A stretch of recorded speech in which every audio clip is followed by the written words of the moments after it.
मध्य प्रदेश के भोपाल में धर्म परिवर्तन और दुष्कर्म के मामले सामने आए, जिसके बाद पुलिस एक्शन मोड में आ गई है। जांच का दायरा बढ़ा दिया गया है। पुलिस ने मामले में अब तक 4 आरोपियों को गिरफ्तार किया है, जिसमें 2 सगी बहनें, उसका एक भाई और एक सहयोगी है। जैसे जैसे पुलिस जांच आगे बढ़ रही है, वैसे ही धर्म परिवर्तन और दुष्कर्म के चौंकाने वाले खुलासे तक हो रहे हैं। पुलिस ने गिरफ्तार अमरीन और अफरीन, जो कि दोनों बहनें हैं, साथ ही उसके सहयोगी चंदन यादव से पूछताछ की, जिसमें कई बड़े खुलासे हुए। पुलिस जांच में नौकरी दिलाने के नाम पर सेक्स रैकेट चलाने का मामला सामने आया है। मामले में 3 बाकी आरोपी भी सामने आए हैं। आरोपी बिलाल, चानू और यासिर हालांकि अब भी फरार है, जिनके लिए अब कई टीमों का गठन कर दिया गया है ताकि जल्द से जल्द इन्हें भी गिरफ्त में लिया जा सके। आरोपी जमाल को इस वक्त भी आप देख रहे हैं, और वो 2 सगी बहनें जो नौकरी का झांसा देकर रेप के बाद धर्म परिवर्तन करवाती थी। और आइए अब आपको ये भी बताते हैं कि कैसी ये दोनों सगी बहनें अमरीन और अफरीन इस पूरे धर्मांतरण का रैकेट यहां पर चलाते थे। सबसे पहले देखिए किस तरह से दोनों बहनों की तस्वीर इस वक्त आपके सामने मौजूद है। गरीब लड़कियों को ये निशाना बनाते थे ये दोनों, हालांकि इनका एक पूरा रैकेट यहां पर सामने था। बड़ी पार्टियों में लड़कियों की ये सप्लाई किया करते थे, मोटी कमाई किया करते थे। घरेलू काम के लिए इन लड़कियों को रखा करते थे ताकि यह घरेलू कामकाज भी इनसे करवाया जा सके, और 10,000 महीने की नौकरी का ये लालच देते थे कि आप हमारे पास आइए और हम आपको नौकरी देंगे। मुफ्त में रहने का लालच और साथ ही खाने की सुविधा ये देते थे, और इसी लालच में आकर कई जिंदगियों को पूरी तरह बर्बाद कर दिया। हाई प्रोफाइल लाइफस्टाइल का ये लालच देते थे कि हमारे जरिए तुम्हारी जिंदगी यहां पर बदल जाएगी, और फिर दुष्कर्म का ये खेल, अमीर लोगों से मेल जोल का दबाव इन लड़कियों पर बनाया जाता था।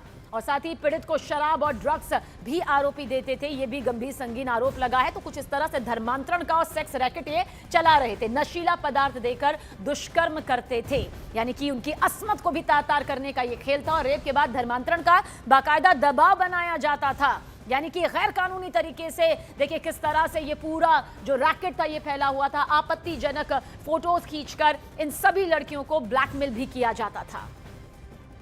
मुझे धर्म परिवर्तन के लिए फोर्स किया गया, मेरे साथ में नशीले पदार्थ देकर गलत किया गया, और जब मैंने इस चीज़ की आवाज़ उठाने की कोशिश की तो मुझे ये बोलकर दबा दिया गया कि हम लोगों की बहुत पहचान है, तुम्हारी फ़ोटो वायरल कर दी जाएगी।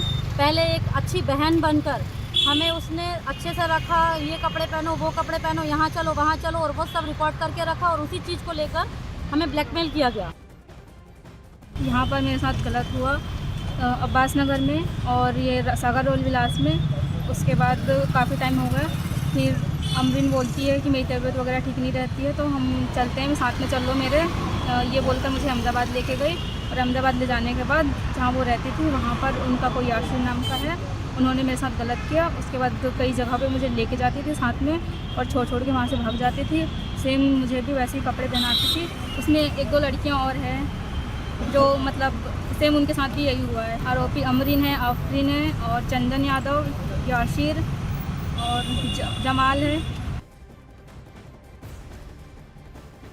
और देखिए नौकरी का झांसा देकर किस तरह से दुष्कर्म किया जाता था, और किस तरह से देह व्यापार यहाँ पर किया जाता था। देह व्यापार और धर्मांतरण का गैर कानूनी धंधा चलाने वाली अमरीन और अफरीन सोशल मीडिया पर भी देखिए किस तरह से एक्टिव थी। ये दोनों बहनें इस वक्त आप देख रहे हैं, दोनों को इंस्टाग्राम पर रील बनाने का खासा शौक है, और इनके अकाउंट्स पर हजारों फॉलोअर्स भी मौजूद हैं। सोशल मीडिया पोस्ट से मालूम चलता है कि दोनों बहनें लग्जरी लाइफस्टाइल की दीवानी थी। अमरीन और अफरीन के इंस्टा अकाउंट्स MS एटीट्यूड और कानिज़े फातिमा नाम से ये चलते थे, जिन पर ये लगातार फोटोज वीडियोज अपलोड किया करती थी। ये दोनों बहनें देखिए, लेकिन जब खुलासा हुआ तो मालूम चला कि इसके पीछे ये पूरा काला साम्राज्य इन्होंने अपने कई सहयोगियों के साथ फैला लिया था। अब तक कुल 4 आरोपी देखिए गिरफ्त में हैं। 2 बहनें अमरीन अफरीन, तस्वीर आपके सामने है। सोशल मीडिया प्लेटफॉर्म पर किस तरह से ये पूरी तरह से एक्टिव भी थी।